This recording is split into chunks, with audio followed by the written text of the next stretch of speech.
So these are the lectures in aesthetics and the philosophy of art. And as I say in the prospectus, in the notes on the lectures, these are primarily designed for people taking the Aesthetics 109 paper for finals, but anybody else who is interested is welcome to attend as well. For today, there's a handout on that chair there, and I'm going to post a more detailed version of that on WebLearn, which you can download. If you are taking this paper, you should download the Faculty Aesthetics reading list, because the topics on that are those from which the exam questions are drawn, and the readings on there are also very important to know for the exam if you're revising those particular topics. If you look at that list, you'll see that the way it's divided is half on historical texts in aesthetics that have been of great importance, and half issue-based topics, not tied to any particular text. And I'm going to follow this same division of topics in these lectures. So half of the lectures will be on important historical texts in aesthetics, and half of them will be on important topics in aesthetics. So the first four are going to be on Plato, Aristotle, Hume, and Kant, and the last four are going to be on pictorial representation, literary interpretation, musical expression, and defining art. So that's how the lectures are divided. But I first want to say a little bit about the branch of philosophy excuse me, that we're doing, aesthetics. I think that roughly speaking, and this is by no means a hard and fast division, you can divide the questions that aestheticians attempt to answer into three kinds. So the first kind concerns questions about the nature of art and of aesthetic properties. So under this heading would fall questions about the definition of art, as we'll see when we look at Aristotle, the definition of particular genres of art, and also the nature of aesthetic properties. So what sort of property is beauty? What sort of property is elegance, grace, these sorts of things? And in particular, how do they interact with non-aesthetic properties? So that's the first category of questions that aesthetics tends to deal with, about the nature of art and of aesthetic properties. Second category of questions concerns, broadly speaking, topics that have to do with the understanding and appreciation of art. So this has been particularly important in more recent centuries in aesthetics. You'll notice that not a lot of the people we're going to look at in the first half of the course are concerned with these sorts of questions. But these have to do with what is it, for example, in virtue of which a picture depicts what it does? Is it because it resembles its subject, or is it because there are certain conventions? These sorts of things. What is it in virtue of which a literary work has the meaning it does? Is it because of the author's intentions, or is it because of something else, or something in addition? How does music express what it does? How is it that sounds plucked by a stringed instrument can be expressive of deep passion or deep sadness? These sorts of questions. There are also questions about the nature of our appreciative responses to works of art. So is it possible to pity a fictional character? Is it rational to pity a fictional character? In addition, there are questions about the standards that we should use in evaluating an interpretation offered by a critic, and questions about what indeed the aims of criticism are. All of these, and that's by no means an exhaustive list, fall into the second category, questions about our understanding and appreciation of works of art. The third category, it has been extremely important historically, and both historically and today, and those are questions to do with value. So what makes a work of art a good work of art? What sort of qualities are aesthetic merits and aesthetic flaws? Is sincerity, for example, a good thing about a poem? Is sentimentality a bad thing about a piece of music? How does aesthetic value interact with ethical value? So is Nazi propaganda worse art for expressing horrible moral views? All of these sorts of questions are very much live ones. Also, there are questions about the judgments we make about the value of a work of art. So how do you justify the view that a work of art is great or beautiful or better than another? And a very important question is, what good are the arts? So I've talked about just now some questions concerning what makes a work of art a good work of art. You could also ask, is it a good thing for there to be good works of art? And if so, why? And it's that question that we're going to look at today. So Plato, the topic of today's lectures, provides really the first systematic, large-scale account in philosophy of the arts. And it is an uncompromisingly hostile account. He is relentlessly hostile to the arts, arguing that they are of very little value, if at all, and certainly in many, many cases very, very harmful, have negative value. And a difficult thing about Plato is it's very hard to get inside his mindset, why on earth he would have this kind of attitude. Reading him, it seems really quite unintelligible a lot of the time where this hostility is coming from. So to start off with, I'd like to talk a little bit about the background to Plato's attack on the arts, concerning the nature of art in Greece and the status that it had. So first of all, it's slightly misleading to say that Plato attacked art. A lot of people dispute whether the Greeks had a concept corresponding quite to our concept of art. What's certainly true is that he attacked certain art forms. And in particular, his focus was on painting and, above all, on poetry. At one point in the Republic, he says that a number of his arguments would also apply to various other arts. So he mentions just very quickly music, weaving, embroidery, and architecture. And he talks a bit more about music than any of those others. But primarily his attack is directed against painting and poetry. It's an interesting question to what extent his criticisms of painting and poetry apply to other art forms, and that's worth thinking about as we go along. But bear in mind, his attack on the arts is, above all, an attack on poetry, and to some extent as well, on painting. Now, poetry in Greece had a very different status than it does today.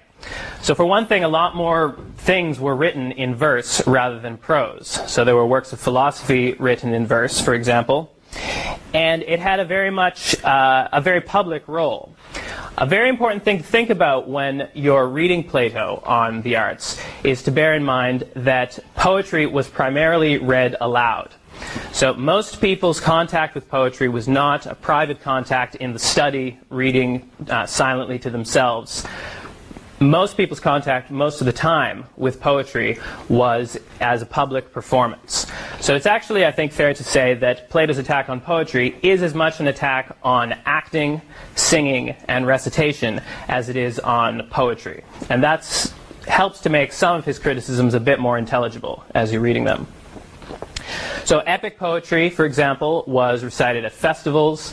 Dramas were performed at festivals. Lyric poetry was often sung. So lots of Greek citizens would sing lyric poetry at drinking parties, for example. This public role of poetry and the fact that it was experienced as something read aloud is, as I say, very important to keep in mind. The second thing that's worth keeping in mind about poetry in Greece is the status that poetry had. So there's lots of evidence that poetry had a status comparable to the status that the Bible had in our culture until recently. So children were taught poetry at school in order to help them form their character. People read Homer for examples of how to behave. And if the evidence of Plato's dialogue Ion is any indication, some of them also read it for information about shipbuilding and other sorts of technical skills. Aristophanes, the comic poet, actually says at one point that poets are schoolmasters for adults. And it's, as I say, it's often described, Homer in particular had this status. Homer is often described as the Bible of the Greeks. And when you're reading Plato, you really must keep this background in mind. A lot of people have the reaction that why isn't Plato more sympathetic to aesthetic values? Why is he so concerned about moral values all the time concerning poetry? And I think the comparison with the Bible is an instructive one, because if you're in a society where people look to this work for moral guidance, and you find all kinds of morally objectionable elements in this work, then it's going to seem to you like the aesthetic side is kind of irrelevant. So You could think of Plato as a kind of Richard Dawkins of ancient Greece. It wouldn't do very much to reply to Richard Dawkins that there's lots of wonderful poetry in the Bible, a lot of very aesthetically valuable elements. That would be sort of missing his point. Okay, so that's the kind of background that I think you should keep in mind here. So as I say on the handout, you can divide Plato's criticisms of poetry into two kinds. First, he provides various moral criticisms of poetry. And second, he provides various epistemological criticisms of poetry. I'm not going to follow exactly the order in which he presents these criticisms. They're presented primarily in the early dialogue, the Ion, and most especially in the later dialogue, the Republic. Okay, so what is his case against poetry? First of all, his moral case against poetry.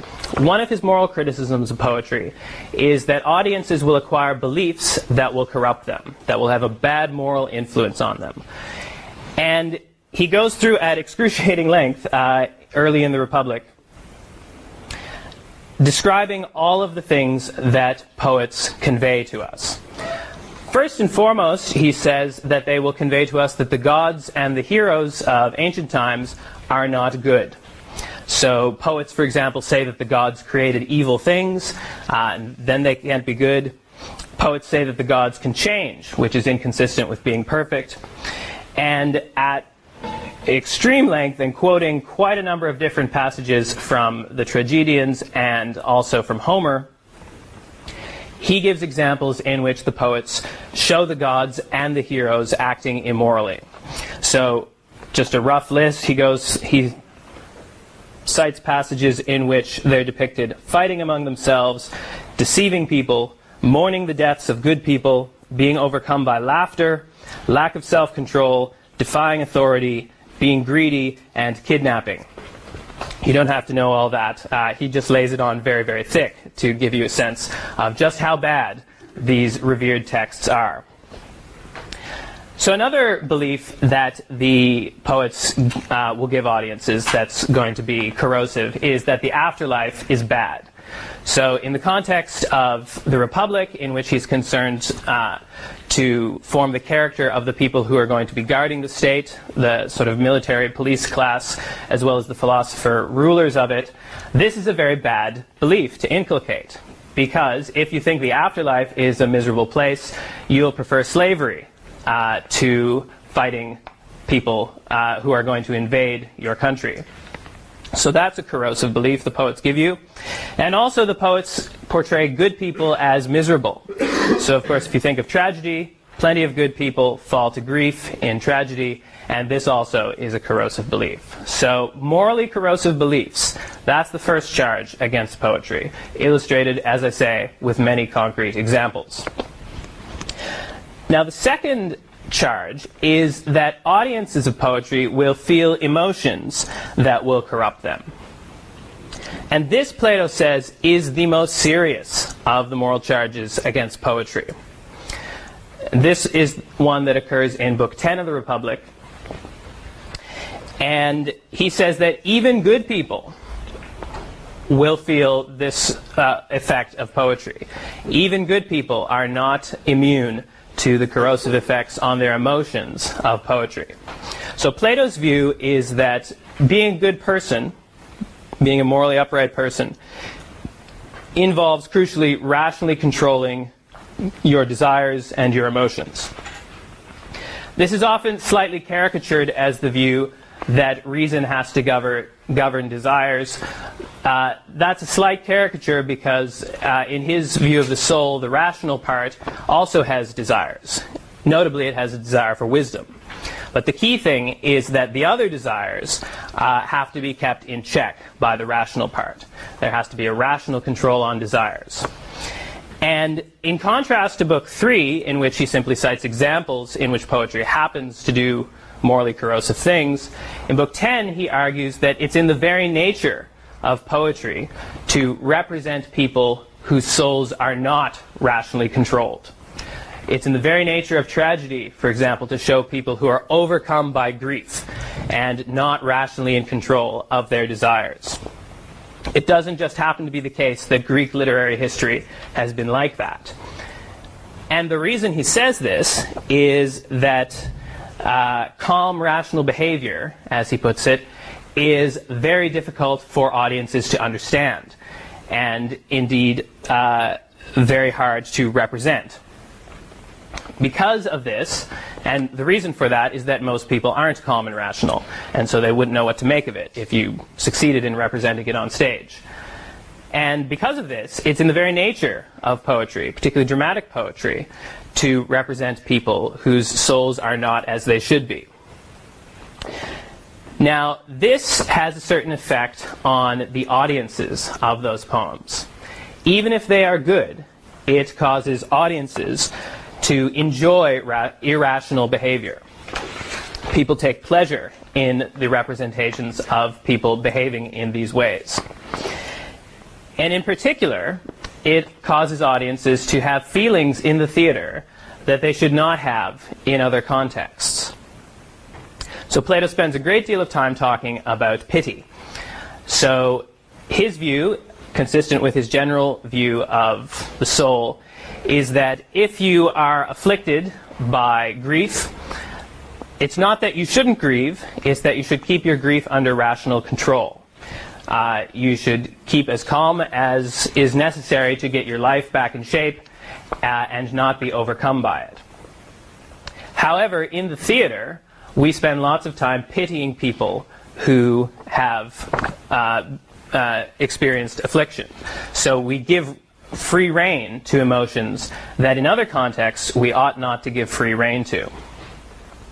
This, Plato says, will weaken our ability to rationally control our desires and emotions in real life. And he, as I say, regards this as the worst thing, morally speaking, about poetry's effects on its audience.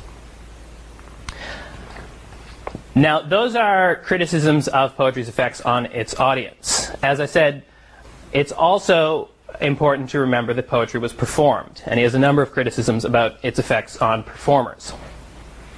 I'll just go through these quickly. Performers, too, can become bad people by performing poetry. Plato, in the third book of the Republic, distinguishes between three kinds of poetry, one of which corresponds to narrated poetry, another of which corresponds to poetry in direct speech, so this would be primarily drama, and another of which, of course, is a mixture of the two. And Homer is an example of this. Sometimes Homer narrates, sometimes Homer quotes directly. The kind of poetry in which there's direct speech, Plato describes as that in which the speaker quotes the characters, speaks like the characters, and actually tries to get us to think he is those characters. And this Plato calls mimesis. This is a very controversial word in reading these Greek texts on the philosophy of art. In this context, it looks like the best translation of it is imitation. So the objectionable thing here is that the performer imitates bad characters, because a great many, as we said, of the characters in poetry are bad ones. And imitating bad characters can make you like those characters, as in can make you similar to those characters, at least, he says, if it's done seriously and from one's youth onwards. So that's a problem with performance. We'll go back to the possible meanings of mimesis later in the lecture, but that seems to be what it means in Book 3. The final criticism of poetry is that performers can become bad at their social roles. So in the context of the Republic, in which the well-ordered state is being sketched out, one of the features of a well-ordered state is that each person plays their own one social role, on the principle that no one can do more than one role adequately. Poetry, he says, has a corrosive effect on this. Performing a variety of social roles will make you bad at your own. Okay, those are the moral problems with poetry. Now, Even more wide-ranging, though, are the epistemological criticisms that he presents.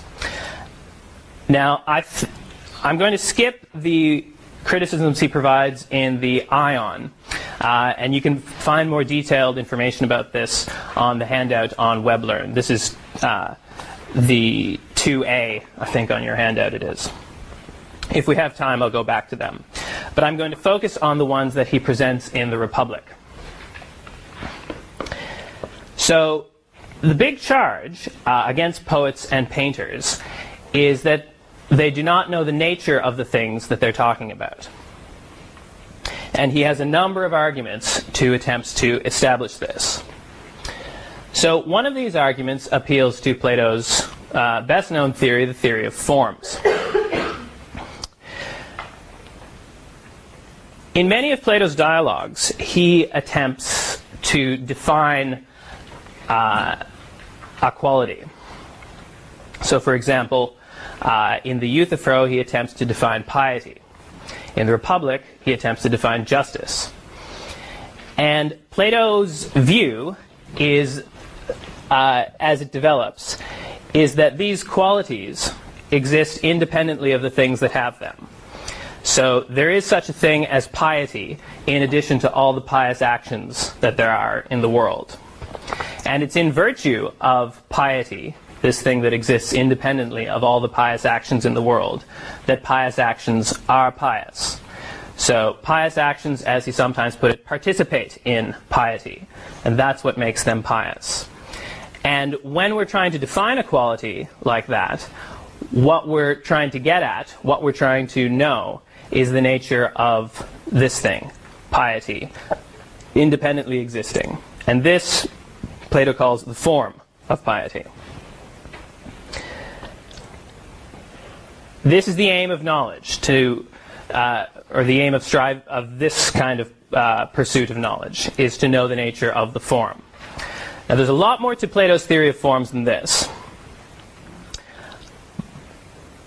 But I just want to flag up that aspect of it for the purposes of this argument, that there are these independently existing qualities, and as we advance in knowledge, we advance in knowledge of the forms. Now what's important also to realize is that it's not our senses that give us knowledge of the forms. So our senses tell us about particular things, so particular pious actions or particular beautiful objects. And when we're trying to grasp their nature, we consider what they have in common, in virtue of which they are pious, or in virtue of which they are beautiful. And we ignore all kinds of other irrelevant aspects of those things. So take the form of the bed, which he mentions in the context of his criticism of poetry. If you wanted to know what a bed really is, if you want to give a definition of a bed, you would ignore all kinds of aspects of particular beds. So it's not essential to being a bed that it be of any particular color.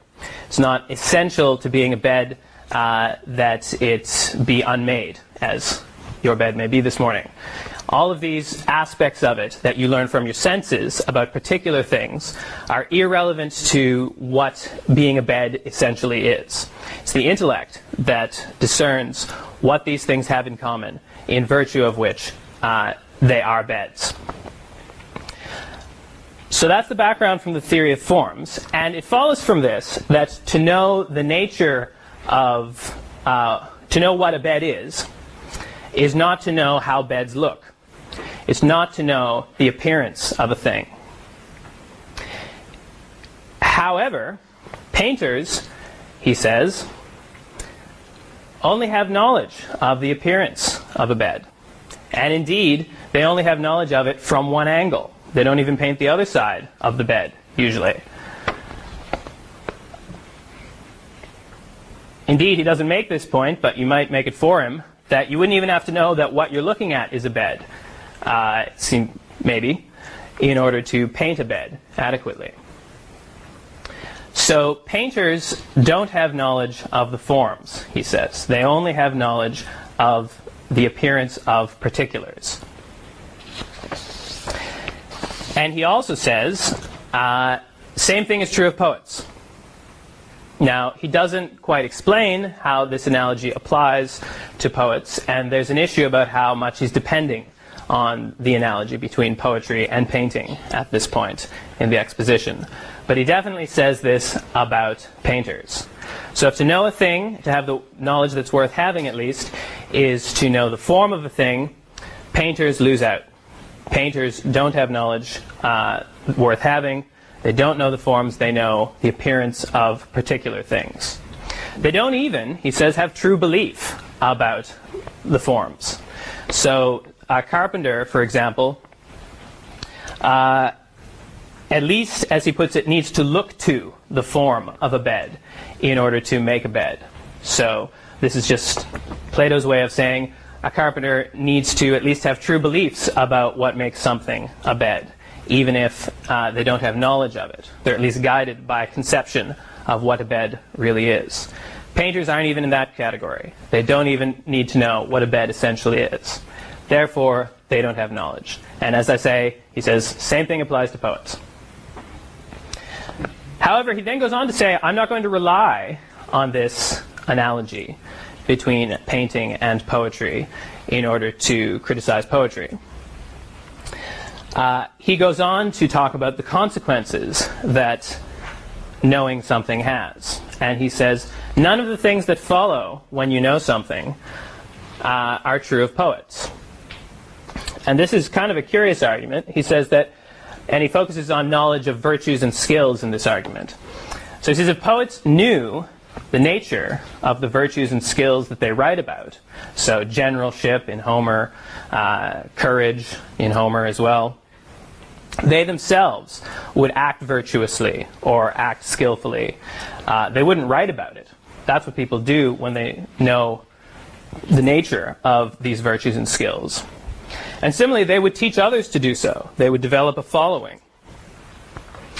None of this happens, though, he says. Homer didn't develop a band of disciples. And therefore, that's another argument. He says that poets lack knowledge, in this case, of the virtues and skills that they write about.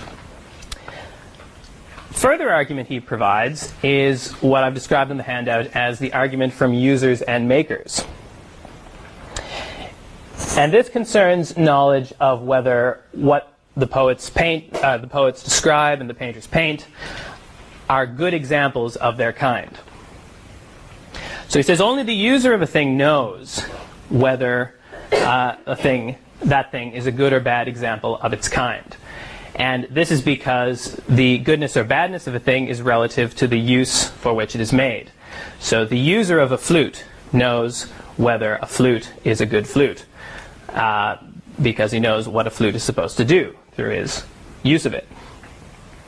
Indeed, even the maker of the thing, as I mentioned, can get true beliefs about what makes a thing a good or bad example of its kind. And that's because he takes his orders from the user of the thing.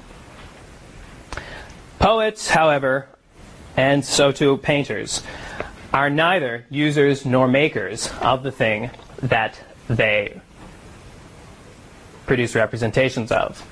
Therefore, they have neither knowledge nor true belief of the things that they talk about or paint.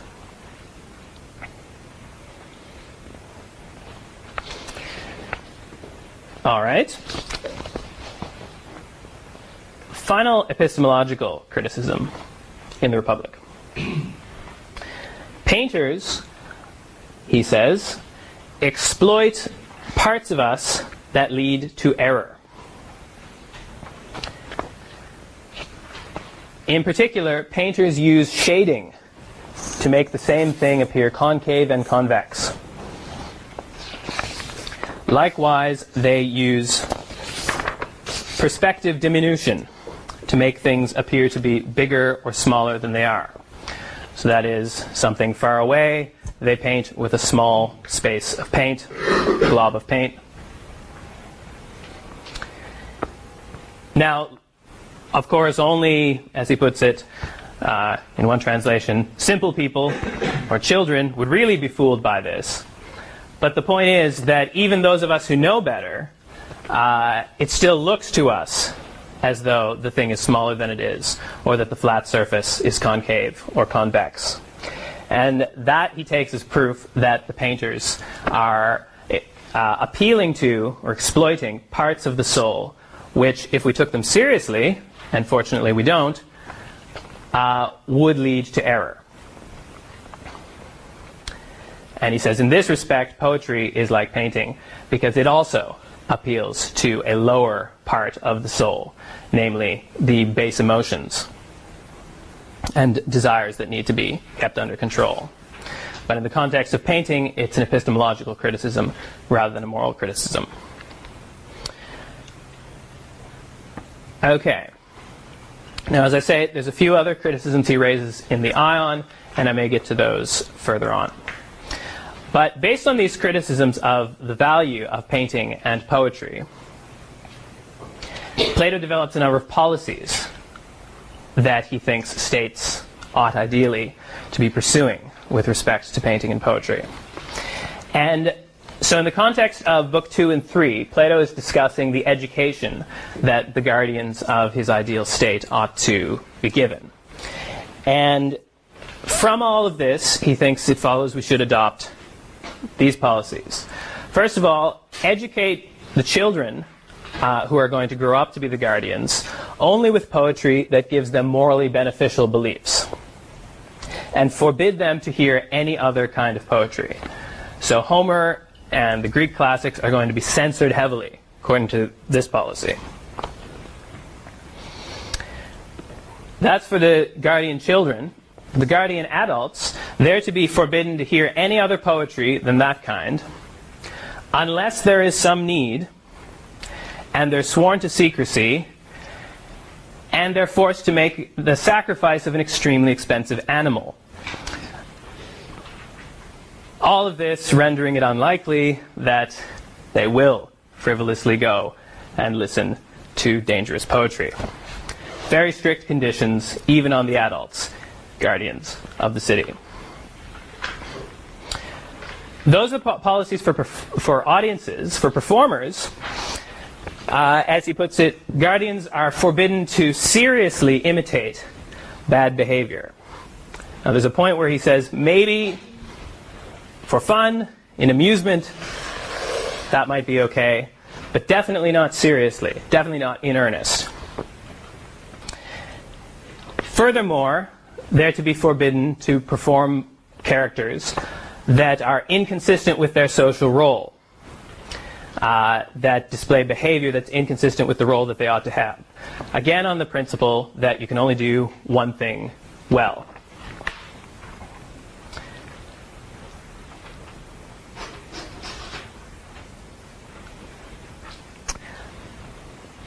I think he even says at one point that you shouldn't imitate thunderstorms on this principle as well. So a lot of things are going to be cut out, even imitating natural phenomena. Lastly, guardians are required to use mostly narration. So this is, again, we're talking in Book 3 here. Guardians will imitate only these kinds of things, and when they do perform poetry or read poetry, they're mostly going to use narration rather than direct imitation. These are the policies in Book 3. And I think some of them are proposed in Book 2, possibly as well. In Book 10, a much harder line is presented. I mean, that's already pretty harsh. But in Book 10, rather confusingly, he comes out and says, it was a good thing that we decided back then to ban as much poetry as is mimetic. Well, that's very surprising because it sounds like he didn't quite do that previously. He allowed mimetic poetry under certain circumstances, but then we have this new policy. So ban all mimetic poetry is the plan in Book 10. Now, that's just one of a number of confusing things about Plato's position. As I said, I think it's one of the strange things reading him when you do so, even granting the kind of status that poetry had in ancient Greece, is what are we to make of this barrage of arguments against poetry, of unmitigated hostility towards poetry and also painting.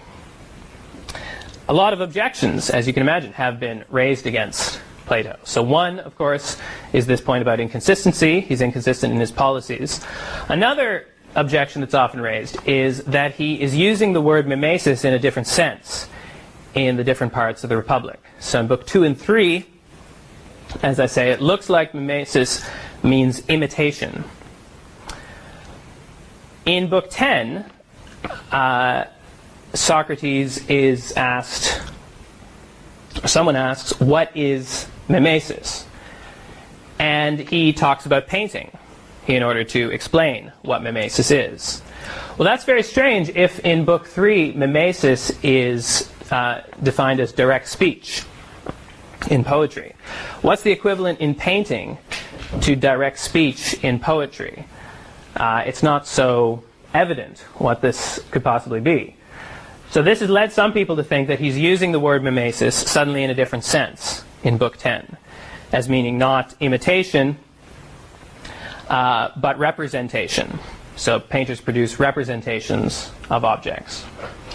Other people think that perhaps you can make him consistent here. I can conceive somebody suggesting that he's talking about producing an imitation of the object that's being represented. So you might say that painters produce imitations of the things that they paint. That's one conception of it. But that's one thing that's worth being aware of, is whether he's actually consistent in this key word that he is using here, mimesis, and its derivatives, mimetic. Another striking feature of this that confuses lots of people is whether Plato's theory is actually inconsistent with his own practice. So, as most of you probably know, Plato himself wrote in dialogues. Almost his entire canon is mimetic, even in the sense of Book 3. A great deal of it is direct speech. There is some narration in some of the dialogues, but a great deal of it is straightforward, direct speech, just like the playwrights use. And now you might think this is consistent with Book 10, at least when a good person like Socrates is speaking, because, of course, in Book 10, direct representations of the speech of good people is permitted. But, of course, it's not just Socrates who speaks. Even in the Republic, there are interlocutors who express bad views. So Thrasymachus, at the beginning, is skeptical of justice, doesn't think there's anything in being just for a person. So what are we to make of that? Plato's own dialogues have direct speech of bad people. It seems like Plato's Republic would be banned from Plato's Republic. So how are we to reconcile this with what he says? One interesting suggestion I came across puts a great deal of stress on that qualification that he provides in Book 3. He says the guardians aren't to imitate bad people seriously. So according to this line of thought, which G.F. Ferrari presents, guardians can imitate bad people if it's not done seriously. Now, what seriously means is not entirely clear, but he says if you look at the bad characters in Plato's dialogues, they're kind of buffoons. It's a bit, anybody who imitated them would be clear that they're to do so a bit ironically. That's maybe one way out.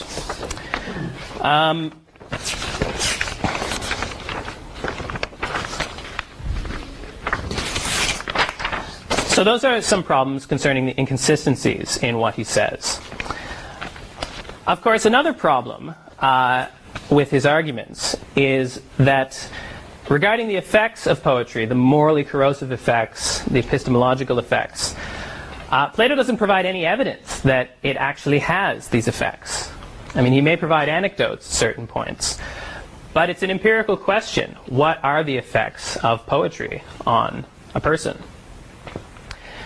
You need to provide some good empirical evidence for this. And it's all too familiar, of course, that people talk about the bad effects of movies, TV, video games, and violence represented in them. But it's anybody's guess until you actually do some empirical research into the question to see what actually are the effects of poetry on people.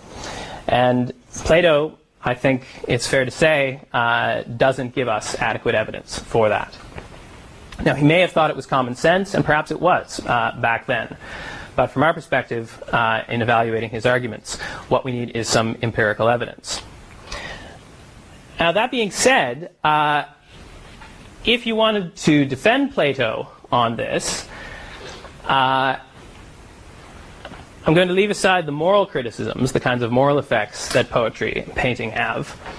I think you could do worse than to look at some of the psychological research on what are called cognitive biases that has been done, particularly stemming from the work of the psychologists Daniel Kahneman and Amos Tversky. I'm not saying this has been done with reference to the arts, but it's rather suggestive. So cognitive biases are ways in which we're inclined to reason that lead us to error, particularly in judgments about the probability of an event and the frequency with which some state of affairs occurs. One of the biases that has been identified, or that there's a certain amount of evidence for, is called the availability heuristic. And this is the availability heuristic is a way in which we reason in an inclination we have to judge some state of affairs more frequent or more probable than it is, or than we're warranted in thinking, if an example comes to mind very easily. So, for example, one of the examples they give in the literature is people are apparently much more inclined to overestimate the proportion of celebrities that take cocaine, given a certain amount of evidence, because they can think of prominent examples that come to mind easily. Another, I'm not sure if this has been confirmed, but this is the sort of thing that they're talking about, is people are inclined to overestimate how likely they are to die in a plane crash, because, of course, very prominent examples come easily to mind. Striking, frightening examples of certain states of affairs are one kind of state of affairs that is more likely to come to mind very easily. A further interesting feature of the research on this, and this was conducted in the mid-70s, is that it appears that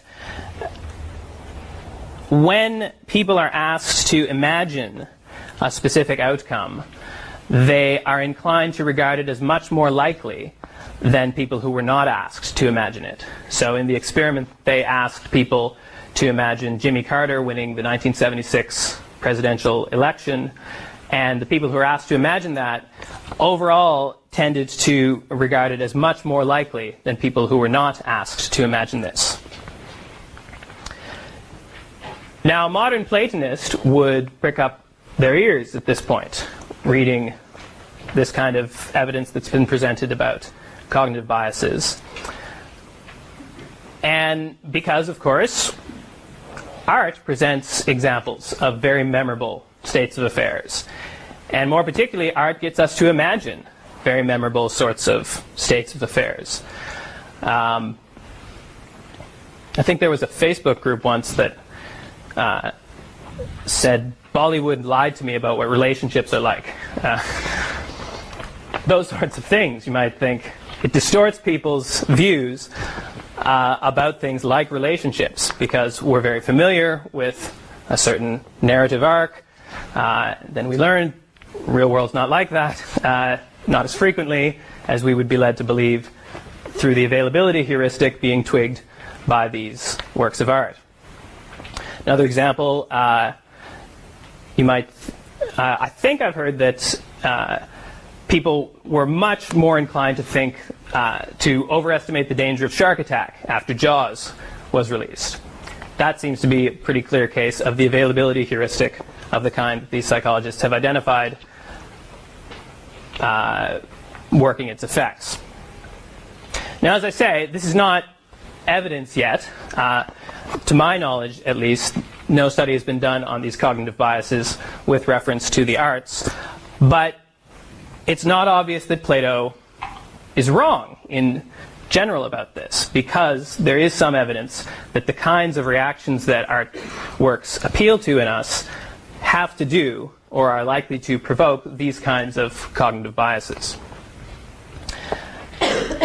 Now, I'd like to finish with this, with the following. So, one of the important questions that Plato raises, quite apart from whether his arguments are any good and whether he provides any evidence for them, is this question of what the value of art is. So it's a striking fact that we often praise works of art in epistemic terms. So we praise movies, poems, works of narrative art, paintings, sometimes, as truthful, as insightful. As I mentioned at the start, there's certain controversy over whether sincerity is a merit as well. But we praise them in epistemic terms. And one take on this is to suppose that we value the arts as a source of knowledge.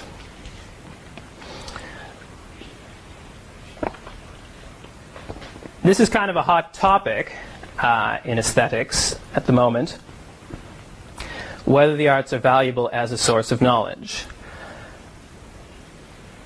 Now, one of the difficulties with this is in formulating the alternatives, formulating the question, and the alternative answers to this question. So quite obviously, it's dead obvious that we can learn things from works of art. I mean, you could just, maybe a work of art would contain a mathematical proof, and you would learn the conclusion of that proof.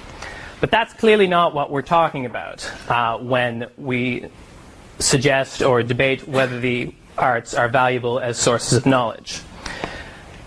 What it seems to be is, I suggest, a question about whether there's something distinctive of the arts, some feature of how they present things, or something otherwise distinctive of them, in virtue of which we acquire knowledge from them. So it's tempting to think, for example, that some of the arts are a source of knowledge of what certain experiences are like. So a novel about the Second World War could give you knowledge, perhaps, about what the Second World War was like, or something very insightful about a very insightful work of art about human nature, or say King Lear on aging, give you a sense of what aging is like for a certain type of person, a certain type of position, and so forth. Now that sounds like a rather natural thing to say. The question that arises, though, concerns justification. So it would be natural to say that one of the things that knowledge requires is justification of the belief that things are like that. How exactly is it that a work of art like King Lear could give you a justified belief that aging is like that? This is a particularly difficult question for works of fiction. These people didn't exist, none of this stuff happened. How could it give us a justified belief that stuff like this happens? Now, it's not in principle a problem to say that the arts can give us a justified belief, say that World War II was a certain way. Testimony, as it's sometimes put, is a perfectly respectable source of justification. Somebody who is an authority on something telling you about that thing can justify your belief. So if you know, for example, that the author or the artist lived through World War II and is writing this in order to tell you about it, and you have no reason to distrust them, etc., etc., it's perfectly possible that you could be justified by a testimony in believing what the work of art conveys to you. However, that raises the question again, is there anything distinctively artistic about the means by which you got the knowledge? And by that I mean, if it's all based on testimony, then that person could simply have told you about it in a non-artistic form. It's not essential that it be a novel or painting or play. if the aim is to get knowledge. So that seems to pose a certain difficulty. That returns us to that seeming requirement here that it be something distinctive of the arts that is responsible for your getting the knowledge.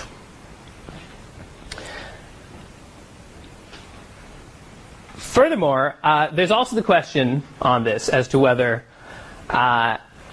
it's really one of the main reasons we value the arts, that it's a source of knowledge, if it is. So a painting might be good as a doorstop, but you wouldn't explain the value of the arts by saying that, well, some works of art are good doorstops. What we want is something that explains why we place such great value on artworks. And that some artworks are incidentally valuable for certain purposes is maybe not really what we're on about here.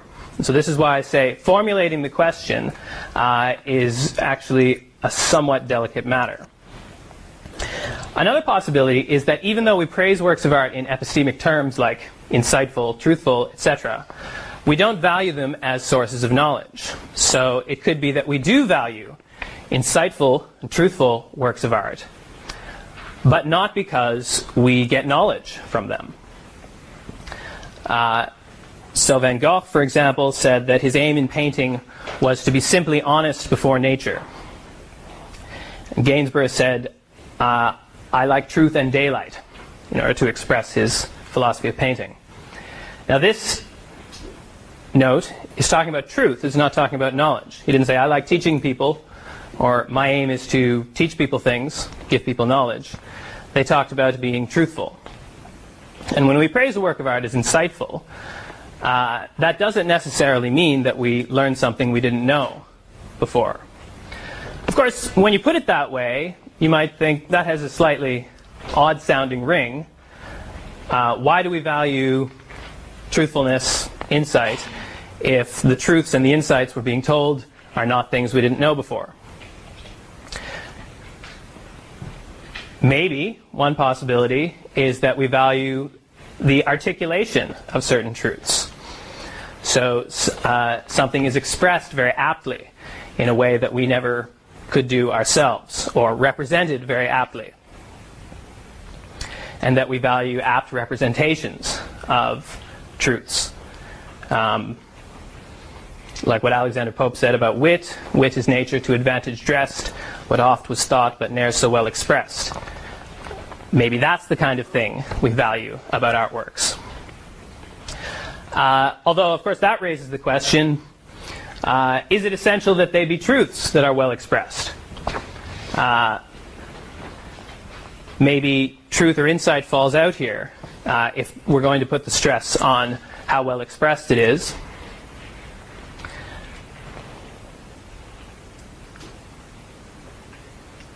Just sketching out these sorts of options. These are options if we want to try and answer Plato on his own terms, to defend art in epistemic terms. Of course, it's perfectly possible that the arts are not valuable primarily for epistemic reasons. Oscar Wilde wrote a very interesting dialogue called The Decay of Lying, in which he said that lying, the telling of beautiful, untrue things, is the proper aim of art. And that's one view you could take, that we shouldn't be trying to answer Plato on his own terms, that we should be trying to vindicate other values that the arts embody.